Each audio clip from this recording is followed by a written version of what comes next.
Hardik పాండ్యాకు BCCI పెద్ద shock ఇచ్చింది. అతనిపై ఒక మ్యాచ్ నిషేధం విధించింది. అంతేకాదు 30 లక్షల భారీ జరిమానా కూడా విధించింది.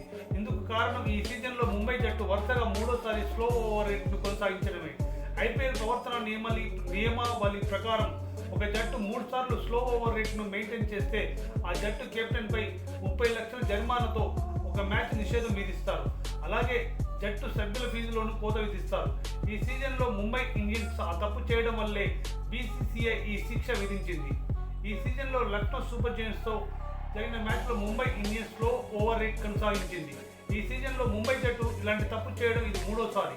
కాబట్టి ఐపీఎల్ ప్రవర్తన నియమావళి ప్రకారం హార్దిక్ పాండ్యా 30 లక్షల జరిమానా విధించడంతో పాటు తదుపరి మ్యాచ్ ఆడకుండా అతన్ని బ్యాన్ చేయడం జరిగింది అని ఐపీఎల్ యాజమాన్యం ఒక ప్రకటన విడుదల చేసింది. ఒక పాండ్యాతో పాటు ముంబై జట్టులోకి ఇతర సభ్యులకు సైతం ఎదురుదెబ్బ తగిలింది. వారి మ్యాచ్ ఫీజులో గట్టిగానే కోత విధించారు. ఇంపాక్ట్ ప్లేయర్తో కలుపుకుని లక్నో సూపర్ జైంట్స్తో మ్యాచ్ ఆడిన ముంబై తుది జట్టులోని ఆటగాళ్లందరికీ 12 లక్షల జరిమానా లేకపోతే మ్యాచ్లో ఫీజులో 50% కోత విధించామని ఐపీఎల్ యాజమాన్యం పేర్కొంది. ఏది తక్కువ ఉంటే అది విధిస్తామని వెల్లడించింది.